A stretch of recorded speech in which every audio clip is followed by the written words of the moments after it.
Welcome to the perfect place to put a practice podcast by Scott McDonald and DrDemographics.com, the best source of demographic, psychographic, and marketing information for professionals. Hello, this is Scott McDonald of Dr. Demographics. Today we're going to be talking about the promising locations for the year 2023. Every year we do these programs and we thought it might be interesting for you to know.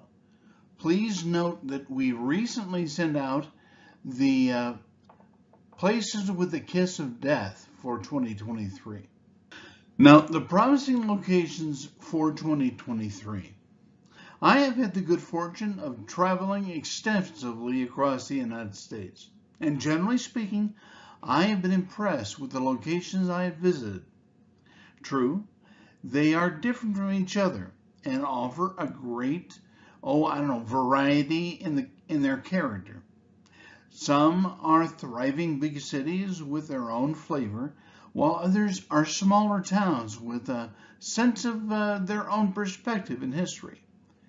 The recent pandemic has enhanced these qualities and differences, and I have noticed a fairly large number that have something to offer. I call these the places with promise. There are more or less about 10 of them this year that I'd like to bring to your attention. They may not be the same size, nor are they clustered together, but each site has some potential, in fact, and they're charming in their way. You may notice last year's loser may be a rising star, at least in their potentiality.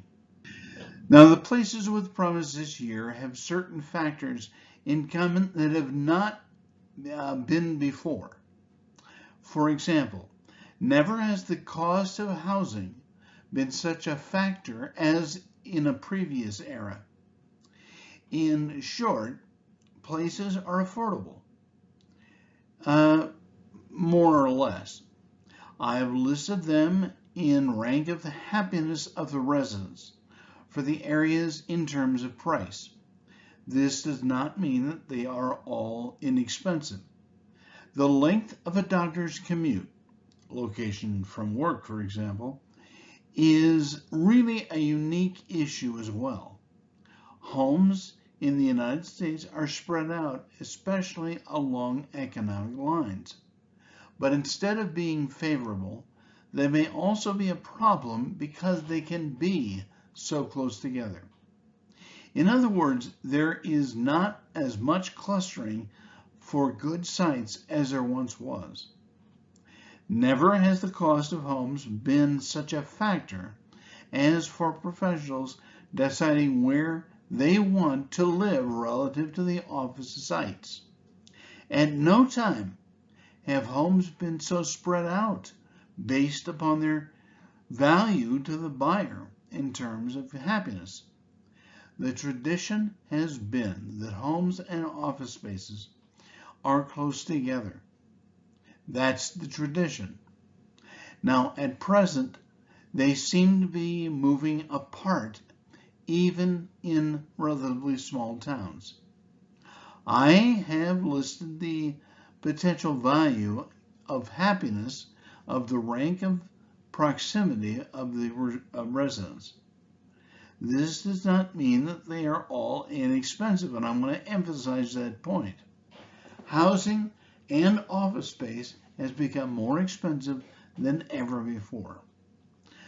The length of the commute, the location from work, is really a unique issue as well. I just want you to be aware of it. Now, the top happiest cities in the United States, and as I mentioned, there are about 10 of them in 2023. Number 1 is Plano, Texas. This has topped the list several times. It is located in Denton and Collin counties in Dallas-Fort Worth area near Allen and the Colony in Texas. It is a fairly friendly location with low moderate crime for each. That is somewhat rare in a large metropolitan area. Usually in large metro areas, we tend to see an increase in crime as the population becomes more dense. The employment and recreation situation are excellent in Plano. The DFW airport is an excellent transportation hub as well. So if you were saying, what are the things that make people want to go to Plano? The airport is one.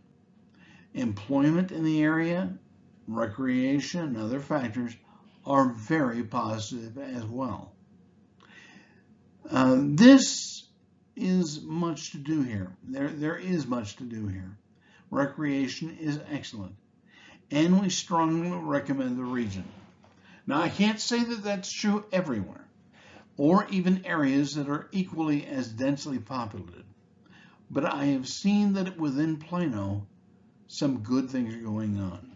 Now, the second is Irvine, California, and this surprises some people because to the north of Orange County in Southern California, it is near the confluence of the I-405 and the 5 freeways near the El Toro Y. The crossroads leads to San Diego, which is basically to the south, and Anaheim to the north. Both Plano, Texas, and Irvine fit the description of crossroad communities that are growing quickly. Now, I'm not saying that Irvine is too expensive or has clustered too fast, but it has happened. I would still like you to look at Irvine with its excellent colleges and very good suburban locations for doctors who are moving from out of state. So, Irvine, good place. Now, really the third, and this is also the fourth, promising locations are Madison, Wisconsin, and basically I should say, let's just say Wisconsin. Again, the idea of a growing and affordable housing market is not for everyone in the Midwest. It certainly can lack for excitement. I don't particularly think Wisconsin is exciting. It is not. But it's a good place to live. It's a good place to afford.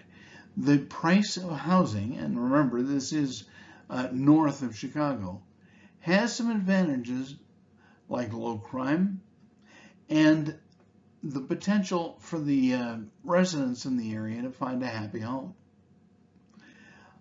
Milwaukee is to the east of the lake, Lake Superior. Overall, it is an effective community that is low on crime. Wisconsin is not perfect, but its value as a site is strong. And I mean particularly to say that it's the general area, the big picture that matters most in Wisconsin. Some people will say they dislike it because they don't like Wisconsin. I get that. But it's the surrounding areas that make it such a desirable place. Fremont, California. Now, Fremont is to the north in California. If we were to look at San Francisco and move directly across the bay, you'd hit Fremont. This is a community on the south side, in other words, of San Francisco Bay. It has the reputation of being well educated and fairly affluent. Now, while we have nothing against Fremont per se, except the cost, Fremont is one of the surrounding cities that can cost a lot of money. Fremont is pricey. I know that. But if one looks at the history of Fremont, it once was a middle-class haven. It was an affordable option with many military bases in the Alameda. And like Alameda to the north, it slowly priced itself out of the market. So that's why if we look at the East Bay in California, it looks like it has some potential. Still, we have to like it. Now, I don't necessarily like San Jose. It is very pricey, and there are, well, people who are from Stanford that look at it and say, oh, I have reached heaven. I like it, but it's the East Bay that I particularly think is important, and that's where Fremont, California is. Don't go to the west, which is San Jose, and the peninsula, which goes up to San Francisco. Now, it may surprise you, but Huntington Beach is one of those locations in California right now we're really favoring. The area has a very large percentage of recent Asians and a good character of single-family homes. What you're looking for is a population that is middle class and upper middle class that has low crime and is reasonably affordable. That's where Huntington Beach has its greatest potential. If you seek a place that has a low crime rate, yet close to the city center, well, we like Huntington Beach a lot. We like the area, but consider it out of the financial range of many people. But still, finding a place that is not too far to practice is very desirable. Then let's consider Grand Prairie, Texas. Once again, it's an area that is in the Dallas-Fort Worth area. It's got very low crime, and the value of the sites in Grand Prairie are very good. Now, this is true of all of the areas in Texas, but specifically, I like what I'm seeing in this Dallas-Fort Worth neighborhood. Its growth in income and population has continued to do well. Crime is really down, and the general nature of the community makes it highly desirable. Now, I want to talk about Kansas, which may seem crazy by itself. This may be a bit of a long shot. I realize that. It is in the center of the country and has lots of growth and development that has brought attention to this agricultural center of gravity. Overland Park, Kansas is the place to go. Now, some people, again, look at areas like Overland and say it's too quiet. But I consider that to be a positive. So if people are moving to the area, they should expect to pay less than average for their home. And that is true of Overland Park as well as the greater surrounding areas. Tampa, Florida has long been favored. It has gone through some difficult times in the past. But Tampa, which is on the western side of the state, has a lot to offer itself. The number of people who have moved to Tampa is significant. Now, that is not just Tampa I'm talking about. If we look at the area of Tampa and south, you will typically find, again, a place in which the value of the housing is high. Crime is low. There is little doubt that Tampa is rising. My assumption is that as we look at Tampa, we're going to continue to see it grow and be a place that practices will very happily go.